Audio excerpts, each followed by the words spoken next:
representing McEwen Mining, we have Mr. Rob McEwen joining us through a phone line. There were some technical difficulties that we were dealing with. We have Peter Ma and Anna joining us, as well as Casper Chow from the company. Peter, I take it that you're going to be kicking things off, so over to you. Actually, Rob will kick things off. I'll pass it off to Robert then. All right. Thank you, Paulo. Over the last 2 years, the price of gold and silver have delivered significantly larger gains than the Dow Jones Industrial Average and the S&P 500. And the share price performance of most of the senior and intermediate gold and silver producers has been even better. However, the biggest gains have been delivered by a select number of explorers. The pressing question today is, are there other opportunities left in the precious metal space to make big gains?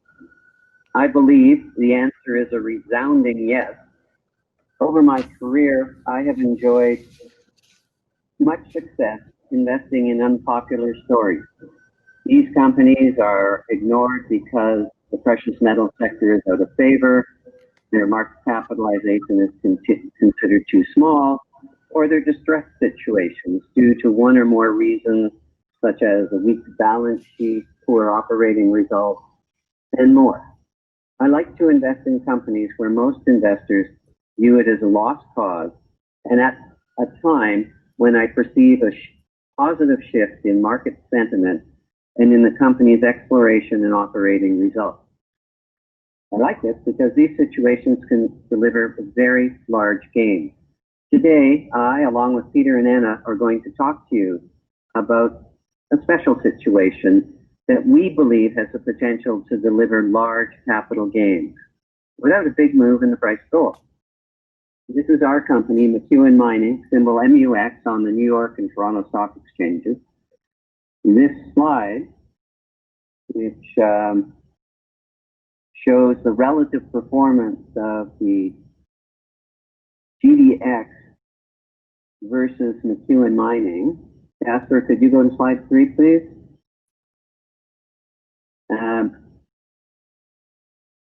And it shows, you can clearly see that over most of the 12-year period, MUX has outperformed the GDX by a considerable margin. But during the past 18 months, its share price has been just hammered due to very disappointing operational results. We have new senior management at head office and at the mine sites that are focused on improving the operating efficiencies and margins. Our objective is to deliver results that restore investors' confidence and close the price gap. I am the largest shareholder. I own 20% of the company, and the cost base of my investment is $165 million. Our asset base is extensive and located in several of the most prolific gold and silver production areas in the world. We own 4 producing gold and silver mines, in addition to a very large copper deposit. Our objective is to reduce production costs per ounce by spreading the cost over a growing annual production base and continue our successful exploration program to extend the lives of our mines. Next slide, please. We're very fortunate because we do not need to make expensive acquisitions to grow our annual production, because we have a sizable growth pipeline of our own. Key to driving our growth are 2 new members of our senior management team, Peter Ma, our Chief Operating Officer, and Anna Kruger-Ladd, our Chief Financial Officer. Both have extensive and successful careers in the mining industry, and they're looking at our company saying, we're going to grow. This chart shows our annual growth in production that we expect to deliver over the next 5 years. You can see more than the doubling from where we are today. So let's take a look at our properties and the exploration potential. First, in Timmins, we bought this property package, the Fox Complex, in October 2017 for $35 million. We bought it because we believed it had considerable exploration potential, both near surface and at depth. The package included a short life, high cost gold mine, an operating mill with excess capacity, and $180 million of tax loss carry forward that will shelter future earnings. The previous owners had bought this property 3 years earlier and invested $520 million. This was clearly a distressed asset, but also an unexplored property package near highways, rail lines, and large established mining communities in the prolific Timmins-Kirkland Lake Gold District. Properties are on the famed Dester-Porcupine Fault, which is locally called the Golden Highway. So, next slide, please. Sorry, right now I'm rather blind. I can't see any slides. Casper, what slide are we on? We're on the Grey Fox Abundant Visible Gold. Okay, you can see there core samples from Grey Fox. There's some very splashy intersections. You're gonna have to bear with me. I'm totally blind right now. I can't see anything from this presentation. Peter, do you want to pick up from here if you can see it? Because I can't. Sure. Thanks, Rob. Yeah, so as Rob said, Grey Fox, very nice deposit, splashy gold, as Rob mentioned, near surface, a potential underground and open pit. We've got nice competent rocks, good grade widths, and good continuity. Next slide, please.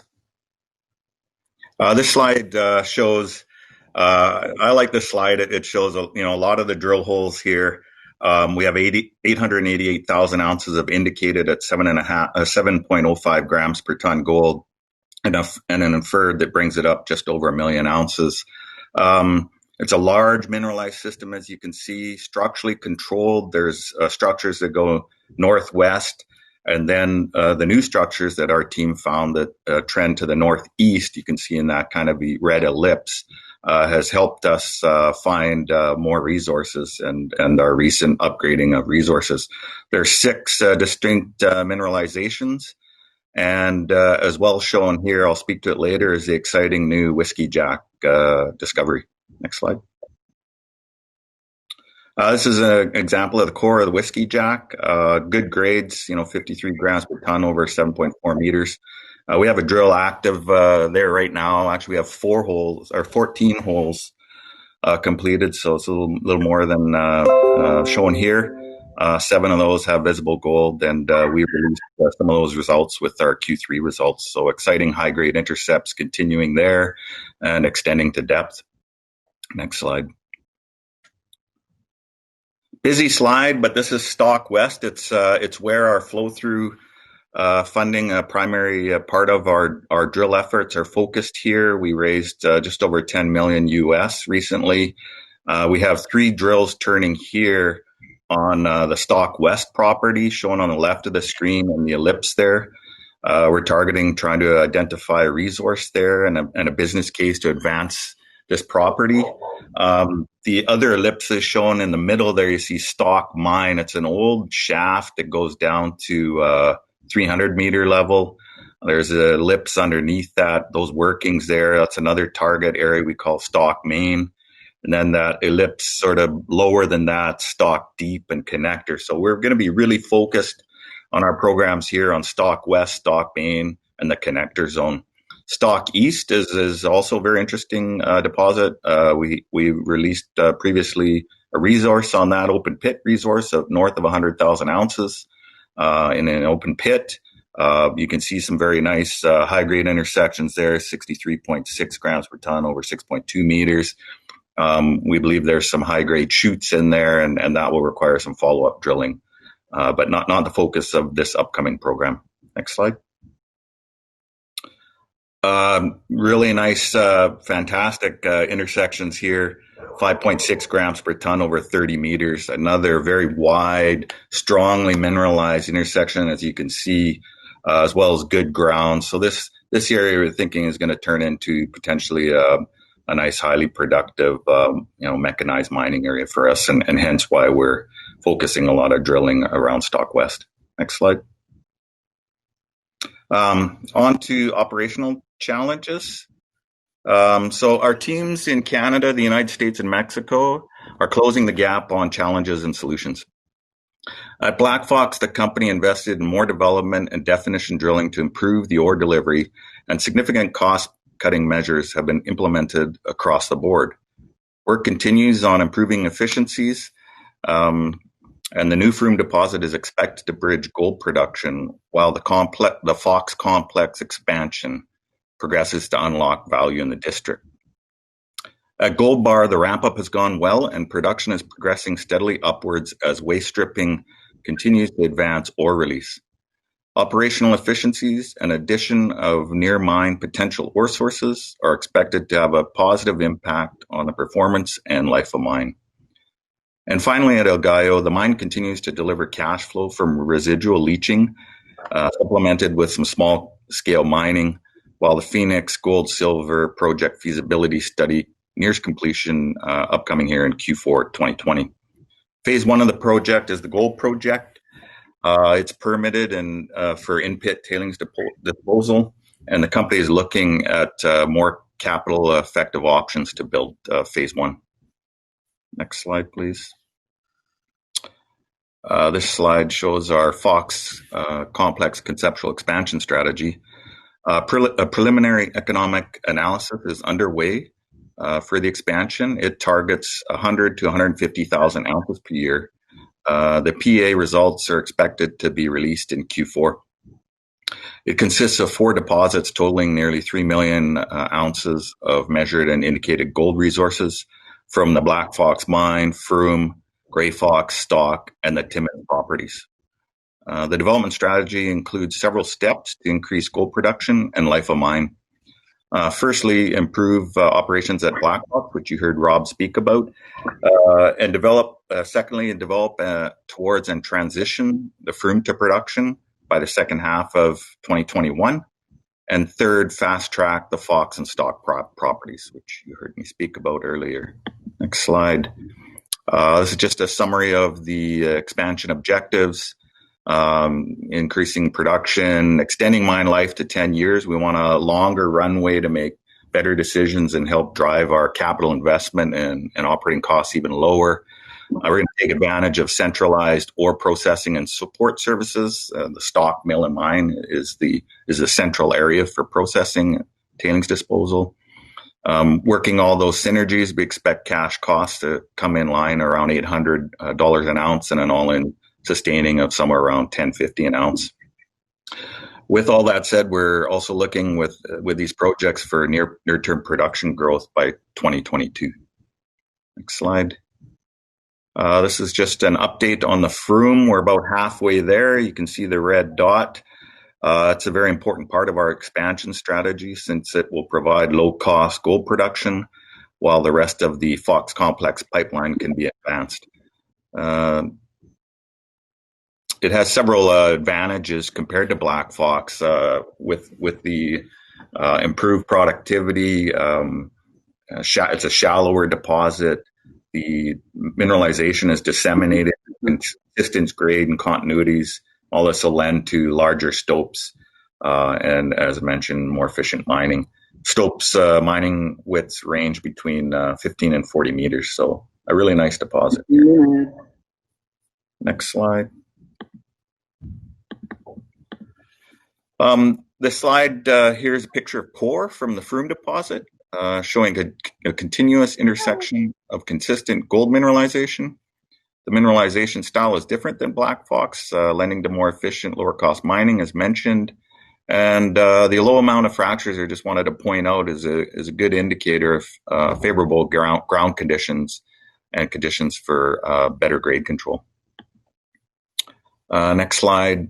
This is a slide showing the Grey Fox project. It's an exciting open pit and or underground development opportunity in our pipeline containing 888,000 ounces of indicated gold resources. You can see the pit constrained grades there of somewhere north of 3 gram per ton, and underground resources 7 gram per ton. So pretty exciting numbers there. The company expects it'll become a long life core asset, representing a strong foundation to build our future upon. The inset here shows the conceptual high grade pits, and they include the contact 147 Northeast, 147, and the South zones.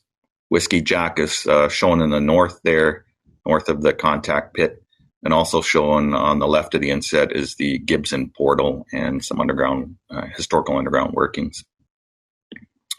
Switching on to Nevada, next slide. The first point I want to make is about the quality location of our projects here.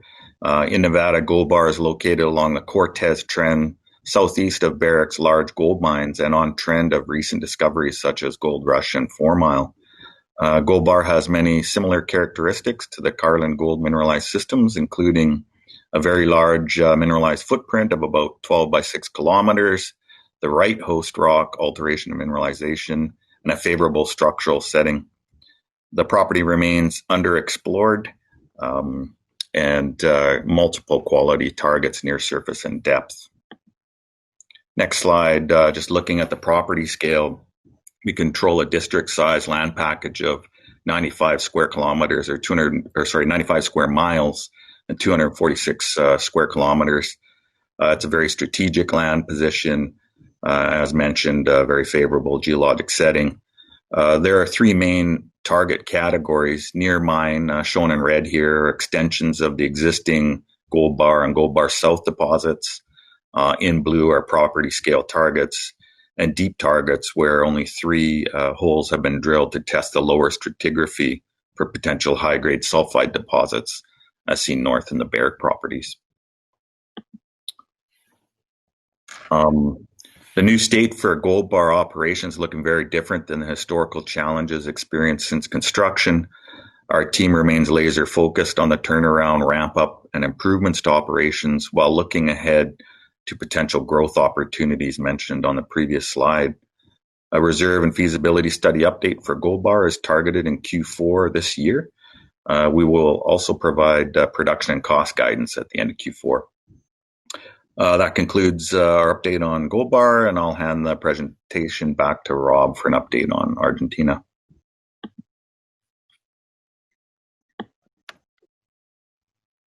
In Argentina, we have a gold and silver mine. We own 49% of it. The operator is Hochschild, well-established mining company out of Lima, Peru. You can see our land position shown in yellow, and we surround Newmont's Cerro Negro mine that will be producing greater than 300,000 ounces a year. It was previously a Goldcorp asset, and they paid $3.4 billion for the property. Our property package is large. It's high grade. This is one of the highest grade mines in the Americas. You can see better than 400 grams of silver and better than 7 grams gold. It's been in production since 2007. Always had considered a short mine life, but it's been going since 2007. There's exploration going on the property, both looking for extensions of the Cerro Negro deposit, the north and northwest and southwest side of the property, in addition to other properties on the top of it. Here's just a picture of the swarm of vein structures that are in the San Jose mine. You can see some of the values, some very high-grade silver values, coupled with gold. The production from this mine is essentially 50% silver, 50% gold. Also in Argentina, we have a very large copper project called Los Azules. You can see some of the drill assays, very long intercepts of good grade gold. If you were to look at this and consider it on a gold equivalent basis using current copper, gold, and silver prices, the indicated resources would be equal to, on a gold equivalent, 19 million ounces of gold and on the inferred, another 37 million ounces of gold. We did a preliminary economic assessment at $3 per pound copper. It envisioned annual production of 415 million pounds of copper with gold and silver credits. If you were to put that on a gold equivalent, that'd be about 800,000 ounces a year. Mine life 36 years. Market cap of $3.4 billion, $2.4 billion. But important to note, a payback in under 4 years. With a cost of $1.14 a pound modeled, that would be equivalent to $800 an ounce production cost. We're looking at ways to realize value of this asset. We don't think it's getting much value in the market. One of the alternatives we're looking at seriously is spinning this asset out along with another copper project we have in Nevada to create a specific copper exploration and development story. I'll now pass it over to Anna. Thanks very much, Rob, and it's a pleasure to be here speaking today. I know we're running short on time, so I'll do my best to go quickly through these slides. McEwen, as you heard Rob said, has a very unique ownership structure with Rob's investment. This provides for over 20% insider ownership alignment to company success. And in addition to this, you can see the capital structure has a very healthy split between retail and institutional investors at 62 and 18%. And the institutional holders' top 10 are very, very well represented here. McEwen is a fully dual-listed issuer on the TSX and NYSE with a very large liquid float. The average daily trading volume was about 5.6 million over the past 3 months. So that's next slide, please, Casper. And just really quickly touching on an overview of the financing and liquidity status. The company did re-amend the $50 million debt facility. This removed near-term liquidity issues. The very favorable repayment terms allowed for the diverting of the immediate cash flow into operations, capital expenditure programs, exploration, and other working capital needs.